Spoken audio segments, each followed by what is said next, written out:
Praise the Lord. இன்றைக்கான வசனம், கர்த்தருடைய உடன்படிக்கை பெட்டி பாளையத்திலே வருகிறபோது இஸ்ரவேலர் எல்லாரும் பூமி அதிரத்தக்கதாக மகா ஆர்ப்பரிப்பாய் சத்தமிட்டார். ஏன் இப்படி சத்தமிட்டாங்க? ஏன் இப்படி சத்தம் இடணும்? இதற்கு முன்பாக இஸ்ரவேலர்களுக்கும் பெலிஸ்தர்களுக்கும் இடையில சண்டை வந்துச்சு. அந்த சண்டையில என்ன பண்ணாங்க? இஸ்ரவேலர்கள் தோற்று போயிட்டாங்க. ஆனா இப்போ உடன்படிக்கைய பெட்டியை பார்த்த உடனே அவங்களுக்குள்ள ஒரு ஆர்ப்பரிப்பு, ஒரு சந்தோஷம். ஆண்டவருடைய பெட்டி வந்துருச்சு, இனிமே நமக்கு தான் வெற்றி அப்படின்னு. மெயினாக நம்ம பார்க்க வேண்டிய விஷயம் என்ன அப்படின்னா, இந்த இஸ்ரவேலர்கள் இந்த பெட்டியை தான் பார்த்தாங்களே தவிர தேவனை பார்க்க மறந்துட்டாங்க. ஆண்டவரை பார்க்கல, ஒரு பொருளை மாத்திரம்தான் பார்க்குறாங்க. பெட்டி இருந்தா நமக்கு வெற்றி கிடைக்கும், பெட்டி இருந்தா நம்ம ஜெயம் பெற்றுருவோம், பெட்டி இருந்தா நாம பாதுகாக்கப்பட்டுருவோம், பெட்டி இருந்தா நாம ரட்சிக்கப்பட்டுருவோம், பெட்டி இருந்தா நாம பரலோகம் போயிடுவோம் அப்படின்ற எண்ணம் அவங்களுக்குள்ள இருந்ததுனால அவங்க அடுத்து வருகிற அந்த சண்டைகள்ல தோற்று போனாங்க. இந்த பெட்டி பிடிக்கப்பட்டது. கர்த்தர் இந்த பெட்டியை ஒப்பு கொடுத்துட்டார். என்ன விஷயம் தெரியுமா? மெய்யான தெய்வத்தை நாம தேடாம பொருளை தேடிக்கிட்டு இருக்கோம், பெட்டியை தேடிட்டு இருக்கோம், உடன்படிக்கை பெட்டியை தேடிட்டு இருக்கோம். இப்படிதானே நம்ம நிறைய நேரங்கள்ல தேடிட்டு இருக்கோம். தேவன் யாரு, ஆண்டவர் யாரு, இயேசு யாரு, நம்முடைய உலக இரட்சகர் யாரு என்பதை நாம தேடாம அதிக நேரங்கள்ல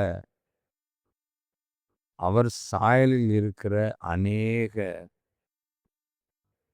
பொருள்களாகிய உடன்படிக்கை பெட்டிகளை தேடிக்கொண்டிருக்கிறோம். அப்படி தேடிக்கொண்டிருக்கும் போது நமக்கு எப்படி ஜெயம் கிடைக்கும்?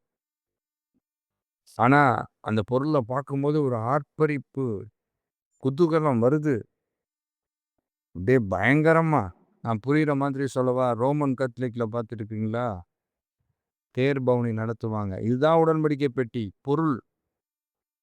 தேர் பவனியில ஆண்டவரை பார்க்குறாங்க, ஆனா ஆண்டவரை பார்க்கறத மறந்துட்டாங்க. தேர் பவனியிலே ஆண்டவர் இருக்கிறார், சிலைகளுக்குள்ளே ஆண்டவர் இருக்கிறார்.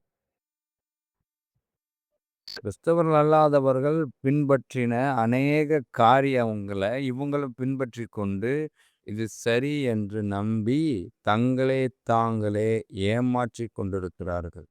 இப்படி பல உதாரணங்களை சொல்ல முடியும். கிறிஸ்தவர்கள் அல்லாதவர்கள் அறியாமையில் இருக்காங்க, ஓகே. அதற்கு தான் முதலாவது வேதத்தை படிக்கணும். வேதத்தில் ஆண்டவர் என்ன சொல்றாருங்கிறத கேட்கணும்.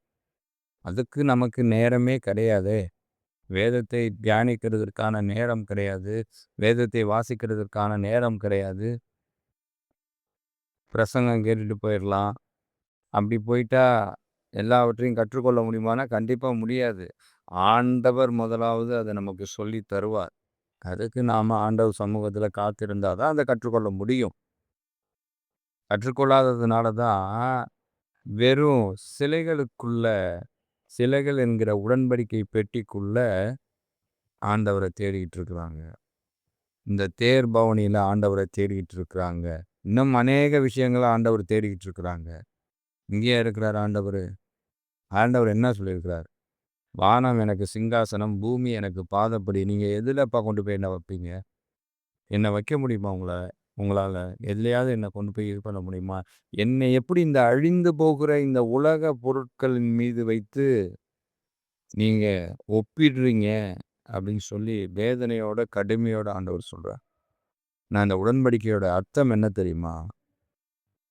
உடன்படிக்கை பெட்டிங்கிறது முதல்ல ஆண்டவருக்கும் நமக்குமான ஒரு ஒப்பந்தம், ஒரு கமனன்ட். அடுத்தபடியா உடன்படிக்கை பெட்டிக்குள்ள என்ன தெரியுமா இருந்துச்சு? மன்னா வைத்த பொற்பாத்திரம். மன்னான்றது என்ன? ஆண்டவருடைய வார்த்தை, ஆண்டவருடைய வசனம். அதுதான் மன்னா. இன்னொரு வழியில பார்த்தோம் அப்படின்னா, அந்த வார்த்தை யாருன்னு உங்களுக்கு தெரியும். இயேசு கிறிஸ்து. அடுத்து கற்பலகைகள் இருந்துச்சு. கற்பலகைகள்னா ஆண்டவருடைய கற்பனைகள். இன்னொரு வழியில பார்த்தோம் அப்படின்னா, பழைய ஏற்பாடு மற்றும் புதிய ஏற்பாடு.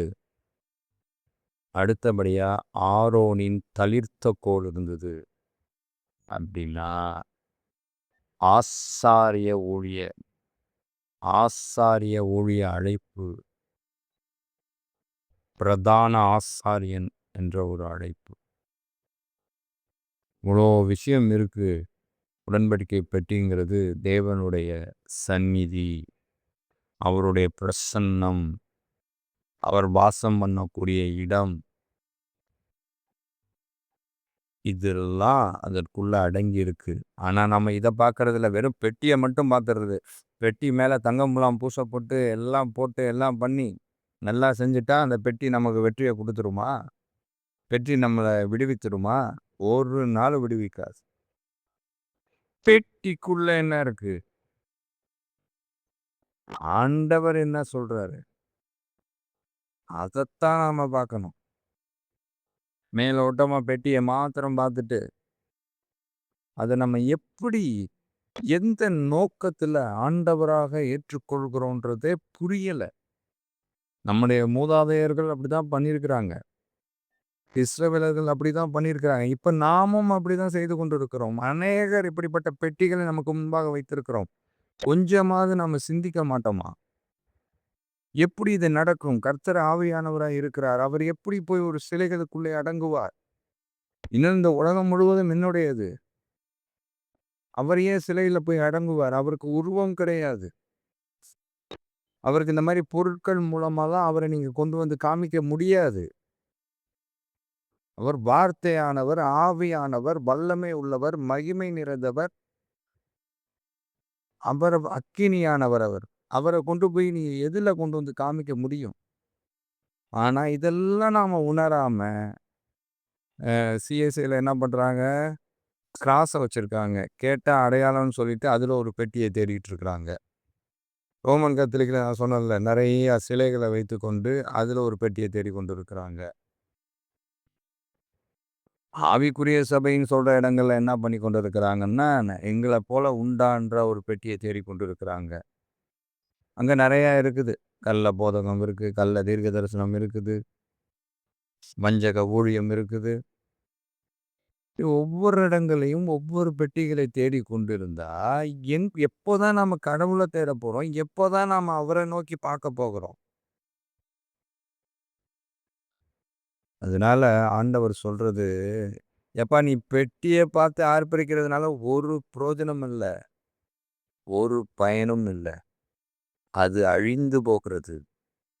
ஆனா அந்த பெட்டிக்குள்ள இருக்கிற மகிமைய, அந்த ரகசியத்தை, அந்த வல்லமைய, அந்த பிரசனத்தை நீ எப்போ கண்டுபிடிக்கிறியோ அப்போதான் உனக்கு உண்மையான ஒரு ஆர்ப்பரிப்பே, அப்பதான் உனக்கு உண்மையான ஒரு மீட்பே அப்படிங்கிறது தான் ஆண்டவர் இந்த வசனத்தின் மூலமா சொல்றார். காதுள்ளவர்கள் கேட்க கடவுள். ஆமென்.